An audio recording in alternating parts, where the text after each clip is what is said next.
Assalamualaikum warahmatullahi wabarakatuh. Jadi di sini saya dan teman-teman saya dari kelompok 2 akan menjelaskan presentasi kita yang berjudul Analisis Drive Test Sinyal Seluler menggunakan aplikasi Gnet Track Lite. Oke, perkenalkan kelompok-kelompok saya. Yang pertama adalah Aisyah. Oke, perkenalkan, nama saya Aisyah Oktaviani dengan NRP 10. Nama saya Amatul Kafi dengan NRP 12. Oh iya. Nama saya Muhammadur Afri Afrikan NRP 20. Nama saya Nugra Tegar Maulana dengan NRP 26. Oke, latar belakangnya adalah drive test merupakan metode pengukuran langsung di lapangan untuk mengevaluasi kualitas sinyal saluran yang didistribusikan oleh BTS dengan meningkatkan kebutuhan akan koneksi internet yang cepat dan stabil. Drive test dilakukan untuk memetakan kekuatan sinyal, mengidentifikasi area dengan sinyal lemah, seperti menguji performa di BTS dalam kondisi nyata.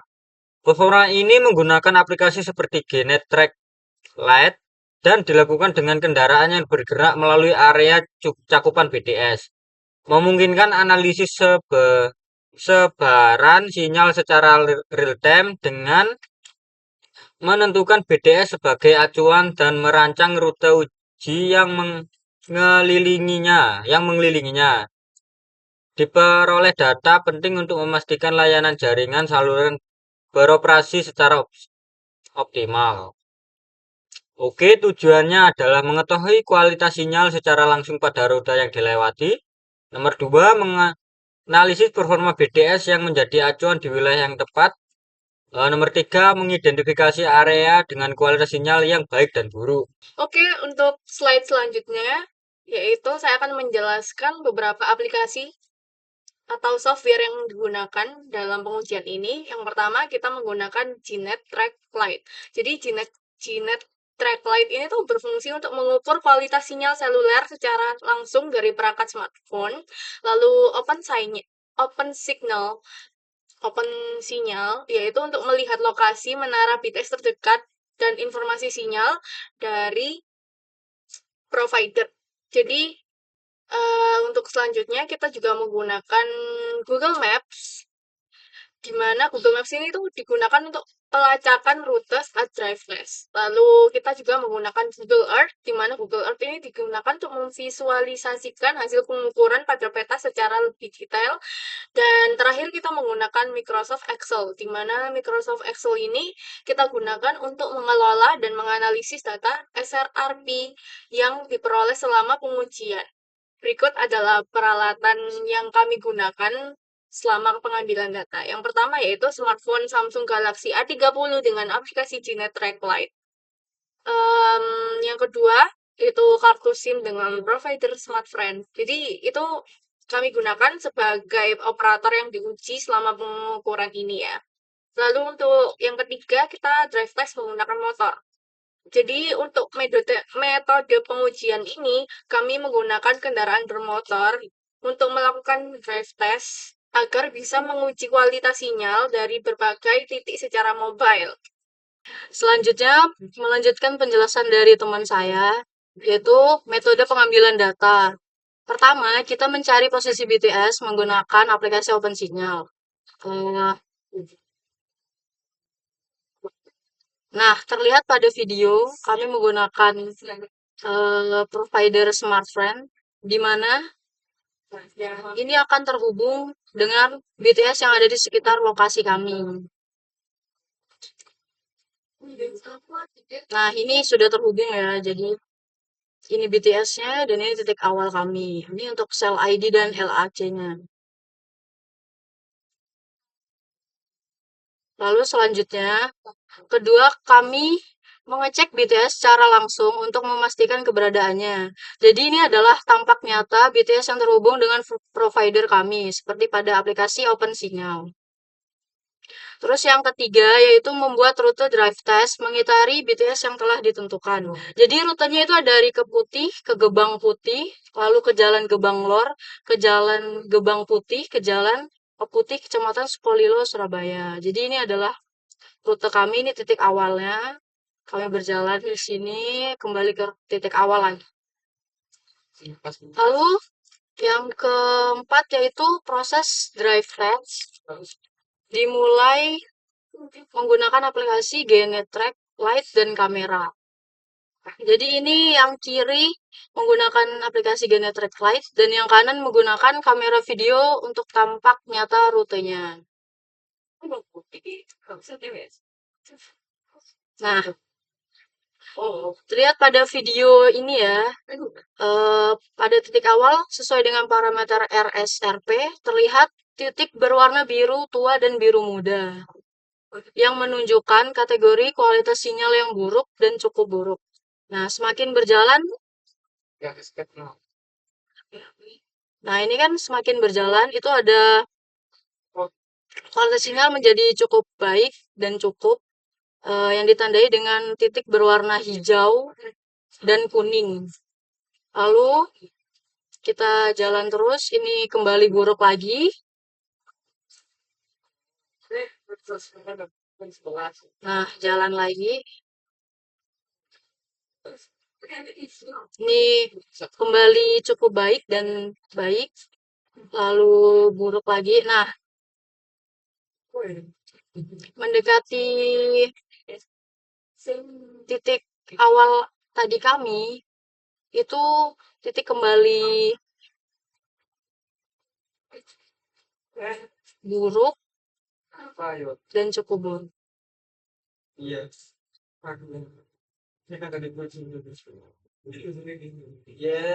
Nah, ini.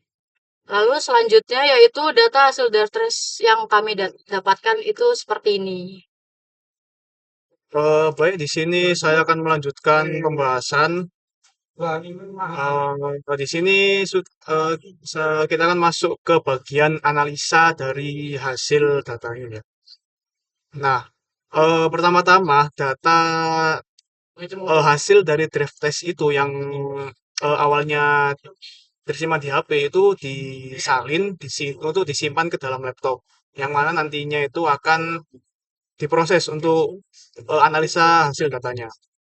Nah, untuk datanya sendiri ini tuh terdapat 4 file ya. Yang pertama ini ada teks dokumen. Ini teks dokumen ini untuk yang akan ini tuh berisi mengenai keseluruhan dari pengukuran draft testnya. Jadi ini tuh kan tadi kalau tadi yang di video itu kan ada titik-titik warna. Nah, itu setiap titik itu nanti itu akan diketahui bermacam-macam parameter. Salah satunya itu level dari RSRP-nya. Itu diketahui. Jadi setiap titik nanti diketahui berapa level RSRP-nya. Jadi kita bisa mengetahui untuk kategori dari sinyal tersebut. Lalu yang ketiga file ini tuh file untuk mengakses hasil data berbentuk simulasi atau nanti akan saya contohkan ketika di bagian Google Earth. Oke, nah ini jadi berikut ini secara singkat saya potong sedikit ya dari data yang pertama tadi file txt itu berisi mengenai ini info-info dari setiap titik dari sinyal tersebut. Di sini terdapat banyak ya, terdapat banyak kayak timestamp, longitude, latitude, hingga ke level. Lalu nanti di level ini saya kategorikan lagi. Jadi setiap titik nanti akan memunculkan ini level RSRP-nya, macam-macam ya. Nah, di sini itu saya akan langsung lanjut ke bagian ini. Nah, ini dalam bentuk file di Excel-nya. Nah, di sini langsung saja kita lihat di bagian level RSRP. Nah, di sini ada minus 113 dBm, minus 106 dBm. Ini ada terus sepanjang rute dilalui. Kalau tadi kan pas di video itu kan ada titik-titik dari semua rutenya. Nah, itu tuh diklasifikasikan di sini. Lah, untuk kategorinya, kok bisa tahu sih RSRP-nya minus 113 dBm ini tuh kategori sangat buruk, lalu minus 106 itu tuh buruk. Ini tuh ini sebenarnya nanti akan saya jelaskan, tapi saya jelaskan sedikit sekarang ya. Nah, jadi ada parameter dari kategori kualitas sinyal dalam RSRP tersebut. Nah, di sini ya, untuk kategori sangat baik, ini tuh terdapat di range RSRP, nilai RSRP yang lebih dari negatif 60 dBm. Nah, ini kategori yang sangat baik. Lalu, dan dengan kategori yang lain baik, cukup baik, hingga ke yang sangat buruk atau no signal. Nah, no signal ini tuh dinilai range nilai RSRP kurang dari 120, negatif 120 dBm. Nah, kalau semisal sinyalnya mencapai hingga RSRP kurang dari negatif 120 dBm, itu tandanya sangat sangat sangat buruk, dan biasanya itu akan salah satunya juga yang membuat terjadinya handover gitu, salah satunya. Oke, saya kembali lagi ke slide.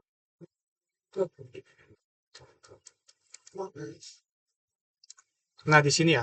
Jadi ini tadi yang mana eh, dari semua data di Excel tadi itu parameter kategorinya itu ikut dari sini. Ya, ini sangat baik. Kualitas dari sinyalnya kalau sangat baik itu parameternya nilai RSRP-nya itu lebih dari sama dengan 60 dBm. Kalau sangat buruk hingga no signal itu di range nilai RSRP kurang dari 120 dBm. Nah, di sini juga bisa dilihat ya. Selama drive test yang telah kami lakukan itu paling banyak itu sampel yang didapatkan itu kategorinya cukup buruk, yakni 81 sampel. Jadi menandakan kalau di area sepanjang daerah Putih hingga ke Bank lalu kembali ke Putih itu sinyal dengan provider smartphone itu bisa dikategorikan cukup buruk hingga ke yang kedua terbanyak ini buruk. Nah, bisa dilihat di histogram ini ya. Sini terdapat eh, kayak apa namanya, data ya, data histogramnya ya. Nah, cukup buruk ini sangat tinggi. Jadi untuk nilainya itu sinyal yang terdapat di area Gebang sampai ke Putih sesuai dengan rute tadi itu bisa dikategorikan cukup buruk. Lalu yang kedua buruk, dan yang ketiga eh, dikategorikan cukup. Nah, baik, selanjutnya adalah analisa yang berbentuk simulasi menggunakan Google Earth. Di sini saya akan langsung menuju ke Google Earth-nya.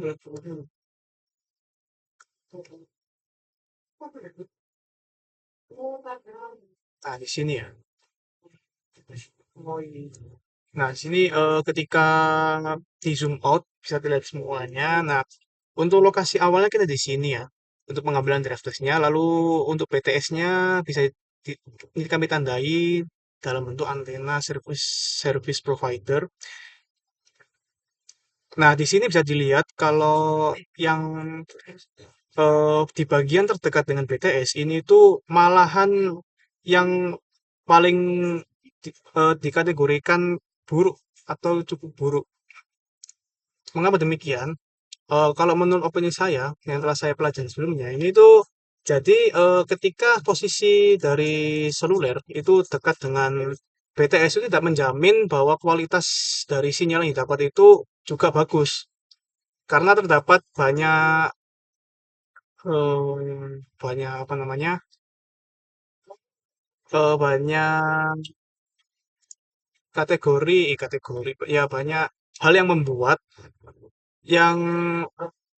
membuat sinyalnya itu tidak bagus gitu.